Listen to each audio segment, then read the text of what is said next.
ఇసుక స్కామ్ జరుగుతుందనేసి తప్పుడు కంప్లైంట్ ఇచ్చి ఈరోజు ప్రజలను మభ్యపెట్టే ప్రయత్నం చేస్తున్నారు. మరి మాకు దానికి స్పందించాల్సిన అవసరం లేకపోయినప్పటికీ ప్రెస్ మీట్ పెట్టడం జరిగింది.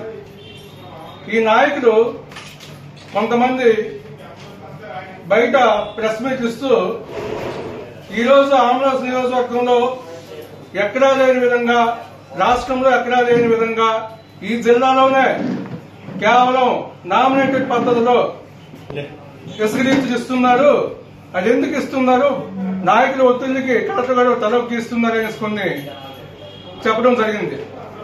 నేను ఒకటే సలహా ఇస్తున్నాను, వాళ్ళు ఎలాంటి తప్పుడు ఆరోపణలు చేసే ముందు అసలు వాస్తవాలు తెలుసుకోవాలి. ఈరోజు ఈ ఆంధ్రప్రదేశ్ నియోజకవర్గంలో అవుతున్నటువంటి ర్యాంపులన్నీ కూడా టెండర్ బేసిస్ లో పిలిచి అందులో ఎవరైతే తక్కువగా కోట్ చేస్తారో వాళ్ళకి ఇవ్వడం జరిగింది. సపోజ్ ఈరోజు ముత్తడిపేట ర్యాంపు తీసుకుంటే 104 రూపాయలకి గవర్నమెంట్ 110 రూపాయలు ఇచ్చేస్తే 104 రూపాయలకి మేము అక్కడ ఆ కాంట్రాక్ట్ ఎవరైతే వచ్చారో వాళ్ళు కోట్ చేస్తే వాళ్ళు దక్కించుకోవడం జరిగింది. అదేవిధంగా ఈరోజు పురుషోత్పరం 1, 2 ఉంది. ఆ రెండింటిలో కూడా 105 ఒకటి, 106 ఒకటి, రెండింటికి కూడా వాళ్ళు తక్కువ రేటుకి కోట్ చేసి ఆ ర్యాంపును దక్కించుకోవడం జరిగింది.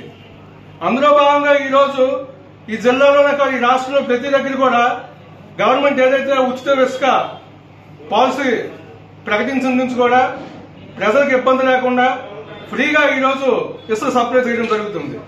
అయితే వీళ్ళు ఇంకొక విషయం చెప్పారు, ఎక్కడ ఫ్రీ జరగట్లేదు, వాళ్ళ నోట్తోనే చెప్పారు 1000 రూపాయలకి 1500కి వాళ్ళు సప్లై చేస్తున్నారు ట్రాక్టర్ ఇసుక అనేసి.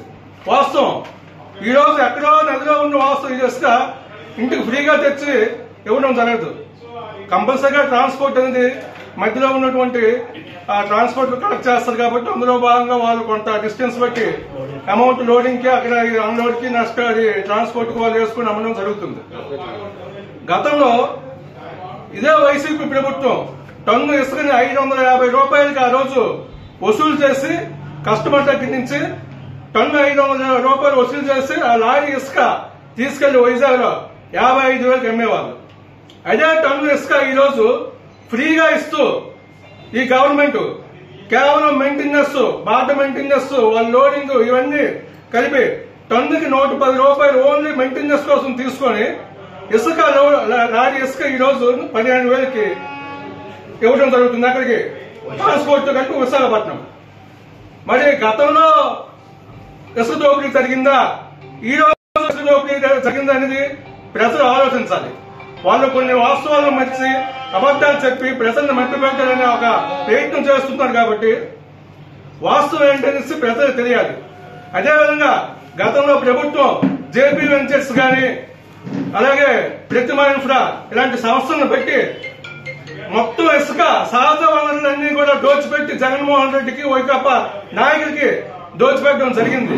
అది వాస్తవంగా అని ఈరోజు ఈ నాయకులకు మేము ప్రశ్నిస్తున్నాం. అదేవిధంగా చాలా వరకు రీచ్లోకి వెళ్లి వీళ్ళు గొడవ చేసి అక్కడ అక్రమ దండ జరుగుతుంది, బ్రోకర్లు అక్కడ ఇచ్చేస్తారనేసి ఈరోజు చెప్పడం జరుగుతుంది.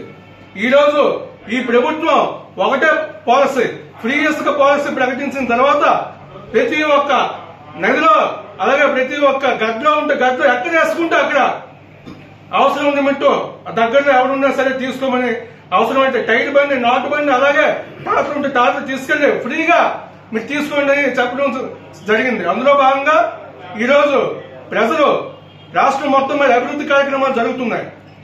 ప్రతి గ్రామంలో కూడా గతంలో కనీసం ఒక కమాండ్ సిమెంట్ కూడా అయ్యలేదు. గత 5 సంవత్సరాల్లో అభివృద్ధి కూడా జరగలేదు.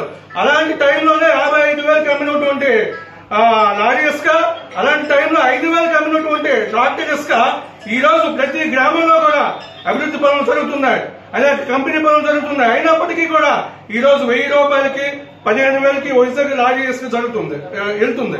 అంటే గతంలో దండా జరిగిందా, ఈ రోజు జరిగిందా అనేసి సాధారణ ప్రజలు ఆలోచించాలి. మనం మాట్లాడే ముందు వాస్తవాలు తెలుసుకుని మనం మాట్లాడితే మంచిదని చెప్పి ఈ రోజు ఈ నాయకుడికి నేను తెలియజేస్తున్నాను. అదేవిధంగా ఈ రోజు ఈ రాష్ట్రంలో చూసుకుంటే అభివృద్ధి కార్యక్రమాలు ఎక్కడ పడితే అక్కడ జరుగుతూ ఉన్నాయి. అందులో భాగంగా ఈ రోజు మన ఆంధ్రప్రదేశ్ నియోజకవర్గానికి అభివృద్ధిలో భాగంగా నిరుద్యోగ యువతకి ఉద్యోగాలు కల్పించాలనే ఒక బాధ్యతతో ఈ రోజు మన స్థానిక నాయకులు ఈ రోజు పవర్ ప్లాంట్ తేవడం జరిగింది. దాన్ని అడ్డుకోవాలి, ఎలాగో మనం ప్రజల్ని రెచ్చగొట్టాలి అని చెప్పి వాళ్ళకి తప్పుడు మాటలు చెప్పి ఈ రోజు అడ్డుకోవడం జరుగుతుంది. ఈ రోజు ఇలాంటి ఫ్యాక్టరీ వస్తే కదా ఎక్కడైనా అభివృద్ధిగానే ఏమైనా జరుగుతుంది, కానీ వాళ్ళకి అవసరం లేదు. వాళ్ళు తేలేదు కాదు కదా, ఇప్పుడు ఈ గవర్నమెంట్ ఇచ్చిన కూడా వాళ్ళు ఆపే ప్రయత్నం చేస్తున్నారు. కాబట్టి ప్రజలంతా ఆలోచించాలని మేము తెలియజేస్తూ ఈ రోజు పోరుబాటు అని చెప్పేసి దీనికి విద్యార్థి ఏమన్నా పోరుబాటు ఫీజు రీఎంబర్స్మెంట్ కోసం ఈరోజు కొంతమంది చెప్తున్నారు. వాస్తవంగా వాళ్ళు దిగిపోయిన తర్వాత కూటమి ప్రభుత్వం వచ్చిన తర్వాత ఆ బకాయిల్లో 1800 కోట్లు ఈ రోజు ఈ ప్రభుత్వం వచ్చిన తర్వాత తిరిగి చెల్లించడం జరిగింది. కాబట్టి దానికి సిక్కుపడి వాళ్ళ మీద వాళ్ళు ఇచ్చేసిన ఆ పోరుబాటు ఫీజు బాటుని కొద్దిగా పేరు మార్చి వేరే పోరుబాటు అని చెప్పేసి వాళ్ళు రావడం జరుగుతుంది. కాబట్టి దయచేసి ప్రజలు అలాగే విద్యావంతులు నిరుద్యోగులు అందరూ ఆలోచించి ఈ రోజు ఈ ప్రభుత్వం కూటమి ప్రభుత్వం ఏదైతే చేస్తుందో అభివృద్ధి కార్యక్రమాలని దానికి సపోర్ట్ చేసి ముందు నడిపించాల్సిందిగా కోరుతున్నాం. ఈ రోజు మన వైసీపీ పార్టీ ఇన్ఛార్జ్ నాయకుడు రవికుమార్ గారు ఏదో నియోజకవర్గంలో జరిగిపోతుంది అని దానికి రిప్రజెంటేషన్ ఇవ్వడానికి నిన్న కలెక్టర్ గారి దగ్గరికి వెళ్లి కొన్ని అంశాలని అతను రైజ్ చేశారు. ఆయన రైజ్ చేసిన అంశాల కంటే ముందు వాళ్ళ ప్రభుత్వంలో ఏం జరిగింది, ఆయన ఏం మాట్లాడుతున్నారు అన్నది ఆయన ఒకసారి ఆత్మవిమర్శ చేసుకుని మాట్లాడాలని పత్రికాముఖంగా కోరుకుంటున్నాను. ఎందుకంటే ర్యాంప్ దగ్గర 500 రూపాయలు క్యూబిక్ మీటర్కి ఇచ్చిన ఇసుక ఈ రోజు ర్యాంప్ దగ్గర 110 రూపాయలకి ఇస్తుంటే 50,000 రూపాయలు వైజాగ్ వెళ్ళిన లారీ ఇవాళ 15,000 నుంచి 18,000కే చేరుతుంది. అంటే ఇది దందా అంటారా లేకపోతే ప్రజాప్రభుత్వం అంటారా ప్రజలే తెలుసు. ఒక నిర్ణయాన్ని తీసుకొని ప్రజలకు ఉచిత ఇసుక అని నిర్ణయం తీసుకొని ఆ నిర్ణయానికి కట్టుబడి నారా చంద్రబాబు నాయుడు గారు ఒక నిదానంతో ముందుకెళ్తుంటే దానికి తప్పుతో పట్టించడానికి ఎముకలే నాలుగుతో ఇష్టం వచ్చినట్టు మాట్లాడితే దానికి ప్రజలే సరైన మార్గాన్ని మళ్లీ వాళ్ళకి చూపిస్తారని గుర్తు చేస్తారు. ఎందుకంటే తులం బంగారం 75,000 ఉన్న రేట్లో 50,000 రూపాయలకి ఇసుకెళ్తే ఇవాళ తులం బంగారం 1,25,000 ఉన్న టైంలో 18,000కే ఇసుకిస్తున్న ప్రభుత్వం నారా చంద్రబాబు నాయుడు గారి ప్రభుత్వం. ఆ తర్వాత ఇసుక అనాథరైజ్డ్ ర్యాంపులు నడుస్తున్నాయన్నారు. అసలు అనాథరైజ్డ్ ర్యాంప్ అన్నదానికి అసలు ఎక్కడ కాజు ఉంది? ఇసుక ఫ్రీ. ఒక లారీతో గానీ ఒక ట్రాక్టర్తో గానీ ఒక టైర్ బండితో గానీ లేకపోతే ఒక ఆటోతోనే ఎక్కడైనా ఎత్తుకోవచ్చు, ఎక్కడైనా తీసుకొని అమ్ముకోవచ్చు. Then where is the question of unauthorised ramp. ఇక అనాథరైజ్డ్ ర్యాంపులకి ఇచ్చిన విషయంలో మనం మాట్లాడితే టెండర్ వేసేసి టెండర్ ప్రకారంగా అనుకున్న రేటు కంటే తక్కువకే ఇచ్చిన ఘనత చంద్రబాబు నాయుడుది. దానికి అనుక్షణం అనుగుణంగానే కోన రవికుమార్ గారు వెళ్తున్నారు. ఇక ఆయన ఇంకో పాయింట్ చెప్పారు, రోజు ₹1,00,00,000 వచ్చేస్తుందని చెప్పాడు. మరి ఇవాళ ఒక లారీ విశాఖపట్నం వెళ్ళినప్పటికీ లేదా ర్యాంప్ దగ్గరికి వచ్చినప్పటికీ 3,000 నుంచి 5,000 వరకే రేటింగ్ అవుతుంది. మరి రేటింగ్ అవుతున్నారు, ఎన్ని లారీలు అయితే ₹1,00,00,000 అవుతాయి? ట్రాక్టర్లకు ఎంత ఇస్తున్నారు, లేకపోతే లారీలకు ఎంత ఇస్తున్నారు, ర్యాంప్ కి ఎంత ఇస్తున్నారు, మెయింటెనెన్స్ కి ఎంత అవుతుంది? మరి ఆయన ఫ్రెండ్ ఆల్రెడీ చేస్తున్నాడు, మరి ఆయనలో ఆయన పార్ట్నర్షిప్ ఉందా లేదా? నెక్స్ట్ మన దీనికి ఆధారాలు తగిలి కూడా రమ్మంటే వస్తాం, ఆ ఇబ్బంది ఏం లేదు. అది ఆయనకు కూడా తెలుసు. ఇక్కడ ఏదో ర్యాంప్ అవుతుంది, ర్యాంప్ లో ఏదో తినేస్తున్నారో లేకపోతే ఆయనకేదో కావాలనో, మరి ఎందుకు ఈ రకంగా అన్నెసరీ ప్రాపగండా చేస్తున్నాడు అన్నది ఆయనే ఆలోచించుకోవాలి. ఆ తర్వాత ఆయన అపోజిషన్ లో ఉన్నప్పుడు 2014 నుంచి 19 వరకు ప్రతి గ్రామానికి కూడా షుగర్ ఫ్యాక్టరీ అని సంతకాలు సేకరణ చేశాడు. సంతకాలు సేకరణ చేసేసి 19 నుంచి 24 వరకు ఒక్క రోజైనా షుగర్ ఫ్యాక్టరీ గురించి మాట్లాడాడు. అంటే ప్రతిసారి కూడా ఒక ప్రశ్నపత్రమో లేకపోతే ఎదుటోడి మీద అనేయడమో పబ్లిసిటీ గురించి మాట్లాడటమే గాని 24 మధ్యన ఒక్క రోజైనా షుగర్ ఫ్యాక్టరీ గురించి మాట్లాడారా? అలాంటిది ఇవాళ ఒక మంచి కార్యక్రమం పవర్ ప్లాంట్ తెస్తున్న దాన్ని కామెంట్ చేస్తున్నారు. అంటే వీళ్ళ మాటలు కోటలు దాటుతాయి కానీ చేతలు గుమ్మాలు కూడా దాటవని ప్రజలు గమనించాలని సభాముఖంగా కోరుకొని సెలవు తీసుకున్నాం. రవికుమార్ అవాకులు చవాకులు ఈ నియోజకవర్గంలో వినిపిస్తున్నాయి. అసలు థర్మల్ ప్లాంట్ పవర్ ప్లాంట్ అనేది ప్రపంచంలో విద్యుత్ అవసరం ఎక్కువగా థర్మల్ ప్లాంట్ పవర్ ప్లాంట్ మీద ఆధారపడి ఉంది. థర్మల్ పవర్ ప్లాంట్ వల్ల పొల్యూషన్ వస్తుంది, అందువల్ల వినాశనానికి కారకులు అవుతున్నారు, దానివల్ల ఇదవుతుంది, నాశనం అయిపోతుంది, నియోజకవర్గం చనిపోద్ది, ప్రజలు ఇదైపోతారు అని ఏదో ప్రగల్భాలు పలుకుతున్నారు.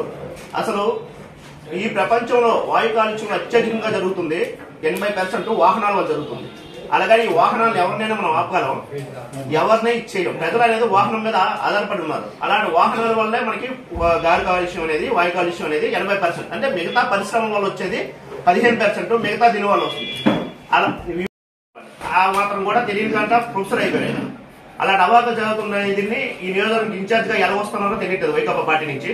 అది ఈ యొక్క ఇన్ఛార్జ్ ని వారి త్వరలో ప్రజలే తిరస్కరిస్తారు, ఆ పార్టీని ప్లస్ ఆ ఇన్ఛార్జ్ కూడాను అని తెలియజేస్తున్నాం. అలాగే ఫీజు రీయింబర్స్మెంట్ గురించి పోరు చేస్తున్నాం అన్నారు. రేపు ఆల్రెడీ రాష్ట్రం మొత్తం మీద వైకాపా పార్టీ పిలుపునివ్వడం జరిగింది.